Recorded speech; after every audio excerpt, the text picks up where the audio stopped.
number of different recordings, and you will have to answer questions on what you hear. There will be time for you to read the instructions and questions, and you will have a chance to check your work. All the recordings will be played once only. The test is in 4 sections. At the end of the test, you will be given 10 minutes to transfer your answers to an answer sheet.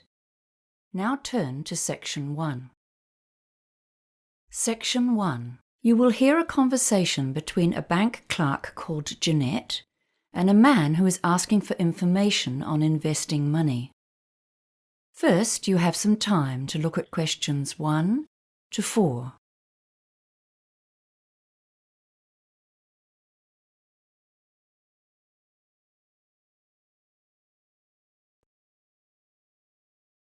This is Citibank. You're speaking with Jeanette. How may I help you today? Hi. I'd like to ask a few questions about a term deposit. Certainly. Do you currently have any investments with us? Yes, I do, but my term deposit is due to mature soon, and I've come to find out my options for renewing and extending it. I'm considering a range of different investments, to be honest, but I wanted to begin with the simplest option. Okay, sir. Well, before we begin, I just need to verify your ID. Can I have your name, please? David Marshall. That's M for mother. Arshall. Thank you, David. Now, I just need to ask you a couple of security questions. What's your mobile phone number? 023-561055. And your date of birth, please? 18th of February, 1968. Right. So I've got your account information in front of me. You've currently got $18,000 on a term of 180 days. That's at a rate of 3.45% per year or per annum. Okay, so what are my options? Can we start by looking at 1 and 2 year terms? We can do that. Let's see. Right. If we put it on a 1-year term, we can offer you a yearly return of 3.65%. And for 2 years, it's 3.7%. Oh no, hang on. Sorry, we have a special deal on that term right now at 3.85%. Okay. So what does that mean in dollars?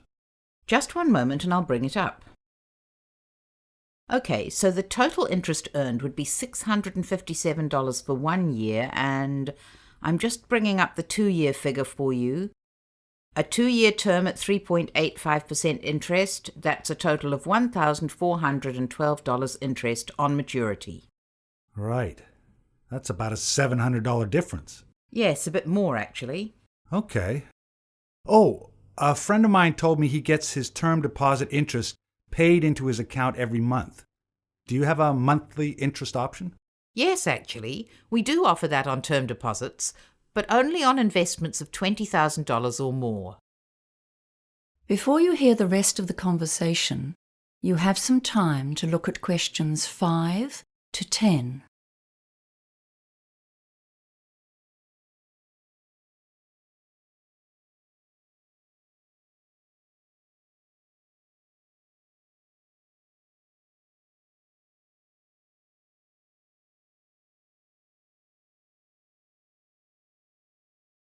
Now listen and answer questions 5 to 10. Can I ask if you've considered a PIE as an alternative investment option? A pie? Yes, it stands for Personal Investment Entity. It's an investment trust. Your earnings tend to be higher than they are for a term deposit because 28% is the maximum tax on those earnings. Okay, that sounds interesting. I've heard of those, but I've never really understood them.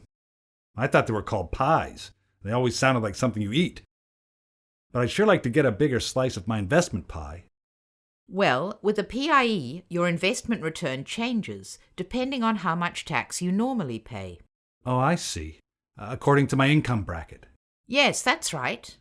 For example, on a 2-year plan, if you're earning in the range between $48,001 to $70,000 at 30% tax, there's a 3.75% effective rate on PIE earnings. Okay. I'm actually on a 33% tax rate. Well, that's an even better return. If you're earning between $70,001 and $120,000, the effective interest rate is higher too.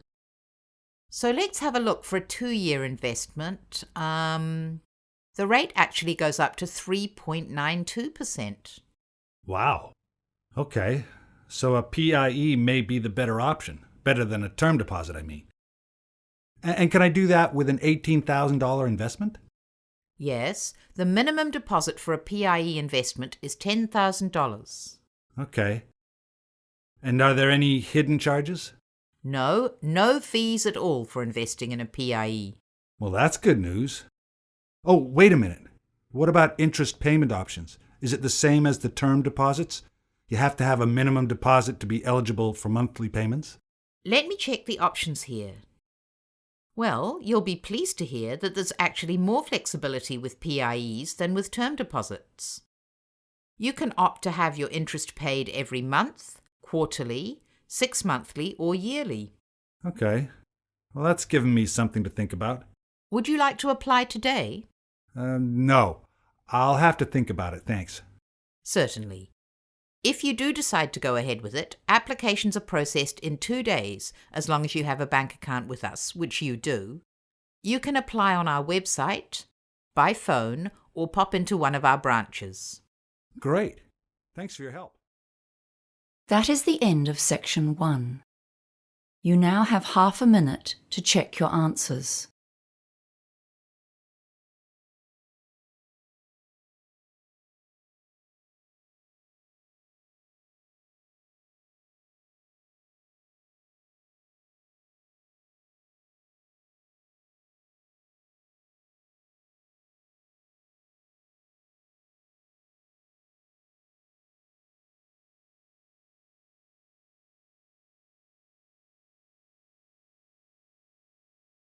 Now turn to section 2. Section 2. You will hear a woman introducing the Lunar Realm amusement park. First, you have some time to look at questions 11 to 15.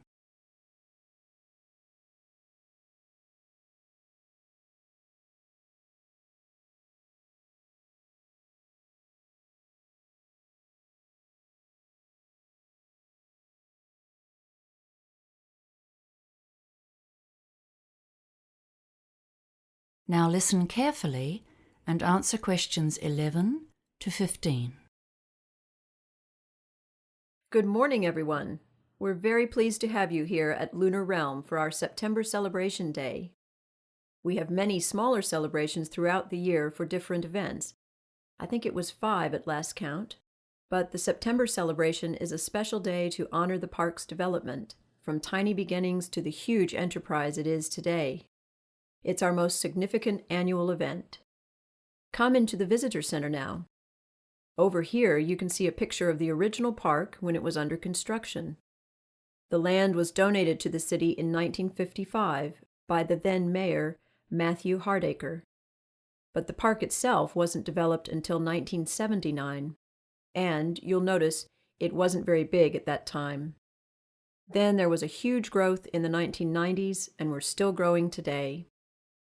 In the beginning, there were only a few small rides in the park.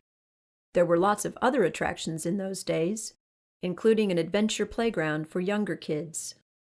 The kids loved the petting zoo with its farm animals, and in fact, that's the only attraction to have survived until now. We've still kept 2 of the original rides as an exhibit, but they're not in working order anymore. We're now one of the biggest amusement parks in the country. We've got an amazing range of amusement rides here, 43 in total this year. I think we're most famous for our roller coasters, aren't we? I guess you'll all have heard about the Hurricane. That's our oldest and most famous one. Some of our visitors think it's not fast enough to be truly exciting. But we love it because it's the highest wooden roller coaster in the country. Then we have the Bobcat. That one's a bit gentler for our younger visitors. And for the truly adventurous, the Scream Machine hurls you upside down and backwards at huge speeds. It's too much for me. It's important to remember that all of our rides have age guidelines, and to help you, there's a color system. If the sign for a ride is yellow, it means it's suitable for all ages, although we do recommend that parents or older siblings go with very young children. Blue means that children younger than 14 can ride only if an adult accompanies them. And black, well, this means that you must be at least 110 centimeters tall to ride, regardless of age. We should say that no rides are really suitable for children younger than 18 months, but we do have a special section for parents with babies.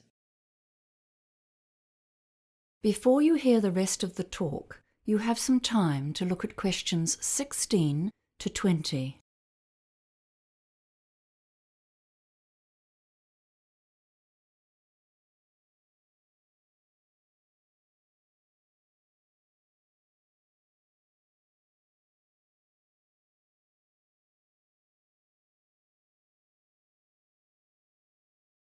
Now listen and answer questions 16 to 20. Now I'll tell you about the many options for food around the park. You can get a range of different cuisines, Italian, Chinese, and so on. All of that's in the food court in the center of the park. But there are lots of other places as well. If you want hamburgers, sandwiches, that sort of thing, you can find food stands everywhere. We pride ourselves on the quality of our food, and all of our vendors use fresh, healthy ingredients from local farms. Don't forget the special events we've planned for the anniversary celebration. There are 2 main events today, and they're both free. The first is the afternoon parade. It kicks off at noon, so arrive a bit early if you want a good view. The best place to see it is along the main street. It's all organized by final year school students. You'll see some gymnastics and acrobatics, hear music from a marching band, and see some fantastic floats. The parade has become one of our feature events of the year. The second big event today is an evening concert, which takes place at our main amphitheater. The concert features singing and dancing, costumes and lights, and there's a different theme each year. This year, the theme is Hollywood, and it's all about classic style and old films. The concert starts at 7 p.m., but try to arrive by 6:45. Now, I know you're all eager to get out there and have fun, but before you go, I'm just going to tell you some information about safety and security. If anyone needs medical attention, we have help available. You can see on this map that next to the visitor center, which is where we are now, of course. Can you see this red dot? Yes, so that is one of our 10 first aid centers. If you get hurt, all you need to do is ask a member of staff to direct you towards the nearest one. And kids, remember, if something happens, you get lost, and you can't find your parents, please tell someone who works at the park. Just look for someone dressed in the Lunar Realm colors, and they will assist you. And for anyone who has a problem of any sort, you can come and talk to a member of our security team at any one of the many guard stations. Those are the blue dots here on the map. Don't forget to take a copy of the map. That is the end of section 2. You now have half a minute to check your answers.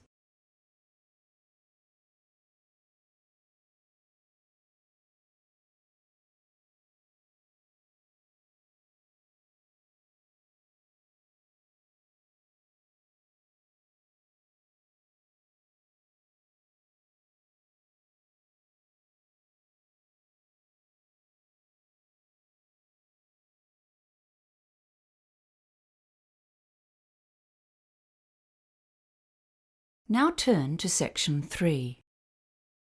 Section 3.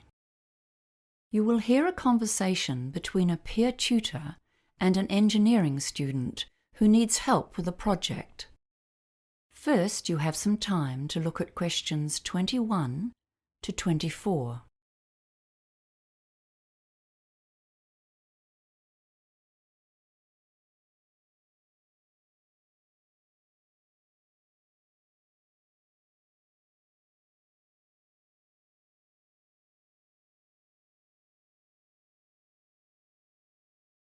Now listen carefully and answer questions 21 to 24. Hi, John. Thanks for seeing me today. I'm really struggling with my project. I have to come up with a design for a water treatment system, and I'm really not sure what I'm expected to do. Well, as peer tutors, we've been taught to follow a process in these tutorials, okay? The first step is to look closely at the task instructions. That sounds good. I'm also... well, we've been told to do some research, but I don't know where to start. It's always hard to start with. We've got about 45 minutes today. That should give us some time to go over it. Have you done much research before? No. This is my first project like this, and I'm really stressing out about it. I went to a seminar about research at the start of the year, but I've forgotten most of it. Well, that's fine, because the next step in our tutorial will be to consider some common research strategies that you can use to get started. With engineering, a lot of the projects you do are practical, so you can think about how you can access other people's write-ups of similar projects. Yes, that sounds useful. How do I find those? Well, there's always the online databases, but you need to know what search terms to use. So, can you think of any useful terms? Cameroon, I guess? And maybe grey water? Yes, good. But those might not give you many hits. What about the type of research? I've always found it helpful to search for case studies, you know? There's probably a whole lot of those on systems set up for other villages in developing countries that you could look at. I've got a couple here actually. They're on different topics, but we can look at the structure and develop some useful ways to focus your research. Is there anything else you'd like to look at today? I can't think of anything right now. That all sounds good. Great. Then the next step is to come up with an action plan. How long have you got? To finish the project? 4 weeks, I think. It's due on the 6th. Before you hear the rest of the conversation, you have some time to look at questions 25 to 30.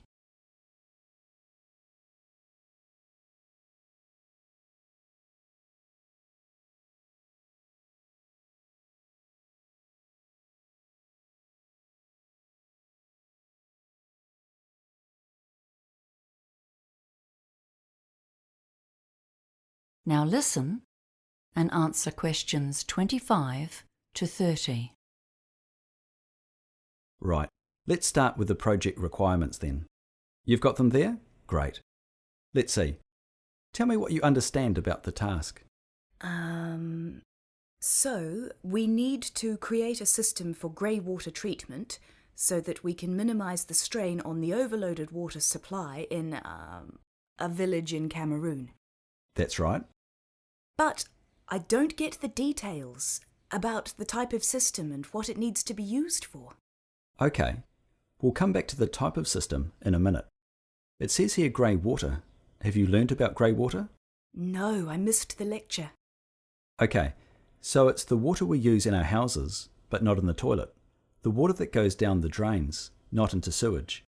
It can be recycled because it's relatively clean. So what might the water treatment system try to do? Treat it and direct it somewhere else? Exactly. Why treat it? 'Cause... oh, right. I get it. 'Cause it's still going to have bacteria in it. That's why it needs to be treated. That's right. And then when it's treated, what could it be used for? Something else, like irrigation in gardens? Yes, there are other practical uses too, inside the house. For toilet systems? Oh, what about for laundry? Yes, exactly. That's a good example. Okay, that's pretty clear now. Thanks. Great. Now, let's think about the type of research you might need to do. I'll need to look at different types of water treatment systems, so I know the pros and cons of each one. Good. Where would you look first? The internet? Yes, but be careful. Remember, you're likely to find a lot of biased websites. You know, manufacturers wanting to advertise their brands. It might be better to use the engineering library. I'm not too confident about using the library, to be honest. It's so hard finding the right resources. It's often about choosing the best search terms to put into the catalogue search field. Yeah, I try to do that. Like water treatment? That might be too broad. Grey water treatment systems? That's more like it. And you'll need to search for systems designed for residential, not commercial use. There's a big difference. I usually end up borrowing a massive pile of books, then get home and find they're useless. Try reading through the contents before you take them out. Flick through to relevant sections. Often it helps to read parts, not all the way through, but... Just to get the main idea. That's right. Oh, and I see this as an EWB project. Have you seen the website? It might have some exemplars of the winning designs from last year's competition. No, I saw that and didn't know what EWB meant. Engineering Without Borders is what it stands for. That is the end of section 3. You now have half a minute to check your answers.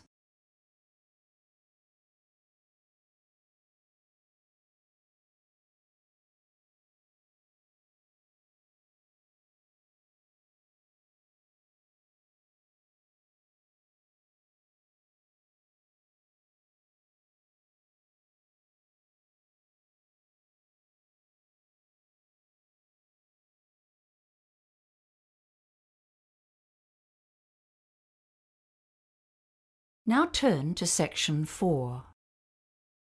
Section 4. You will hear a talk on the topic of the caveman diet. First, you have some time to look at questions 31 to 40.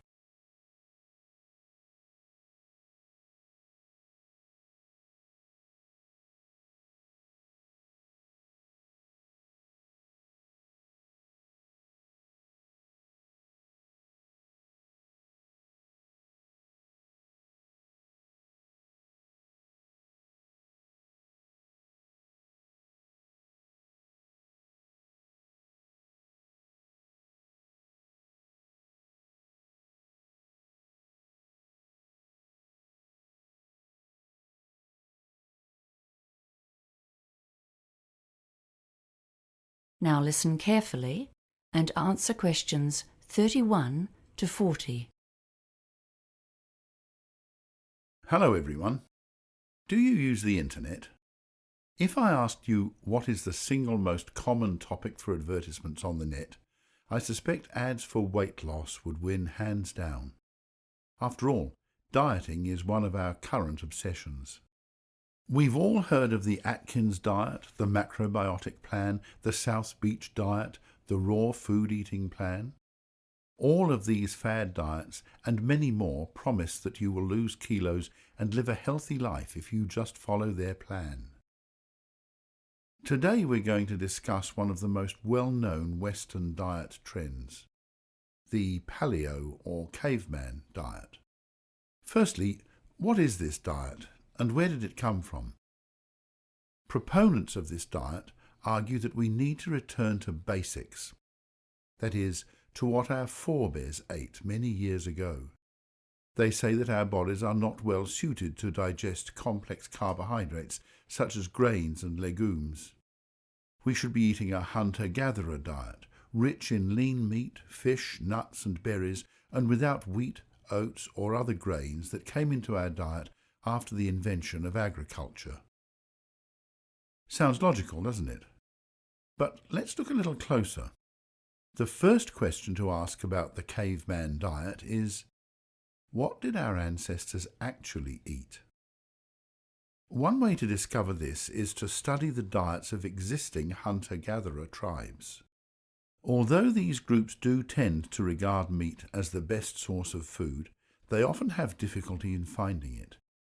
In Africa, for example, over 50% of the time, the Bushmen tribes come home empty-handed from their hunting expeditions, despite being very skillful with equipment such as bows and arrows. So what do they eat when they can't get meat? Well, the wives come to the fore then, foraging for and cooking local plants. Most of the groups eat a lot of plants. These range through a huge variety of local species, including nuts, plantains and yams, and evidence suggests that this was true of our ancient ancestors as well. Researchers suggest that these people would eat more meat if they could get it, but in fact only approximately a third of their calories comes from this protein and fat-rich source. Research shows that when these groups first come into contact with a Western diet, their health suffers. Once they're exposed to our diet of refined carbohydrates and sugars, they quickly develop our lifestyle-related diseases. However, that does not mean that the human digestive system is suited to digesting only a few sources of food, nor that it cannot change to accommodate different food sources. In fact, the evidence would suggest exactly the opposite. As a species, we are able to make significant modifications to our digestive systems according to what foods are available in our local environment. Examples abound, and our ability to digest lactose is a good one. Lactose is a sugar that is found in milk, and it is digested in the human gut by the enzyme lactase. In communities in Europe, the Middle East, and Africa that traditionally herd cattle and drink cow's milk, this enzyme is present and people can digest milk products. However, in places such as China and Thailand, which do not have this style of farming, the enzyme is lacking, and most people have lactose intolerance. Another example is the ability to digest the sugars from starchy foods. Communities that eat a lot of these foods have saliva that breaks down starchy foods before they reach the gut, whereas other groups have more difficulty in getting nutrition from high-starch sources. In fact, if you look at indigenous cultures around the world, there is a huge variety of successful diets. The Inuit get nearly all of their energy from high-fat sources, such as seal meat.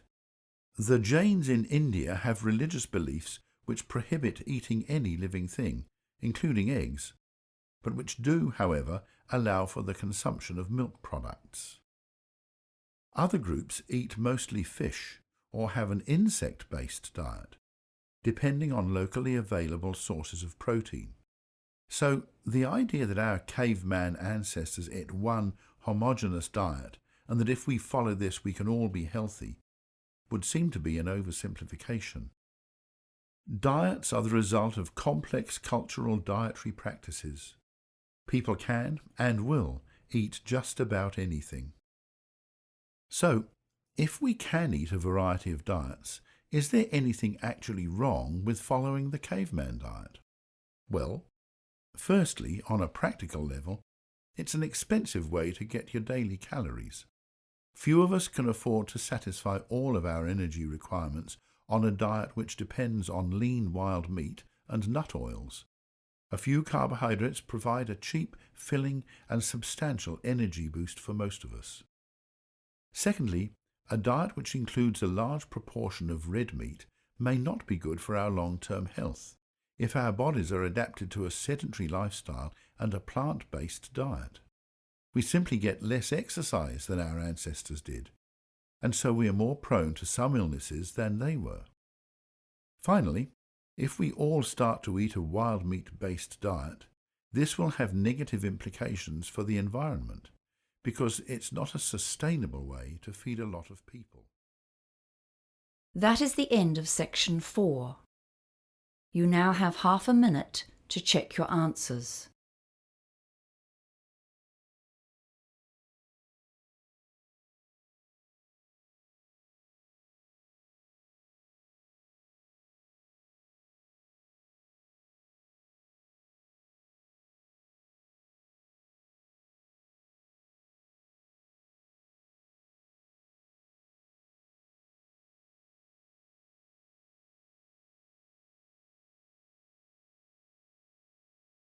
That is the end of the listening test.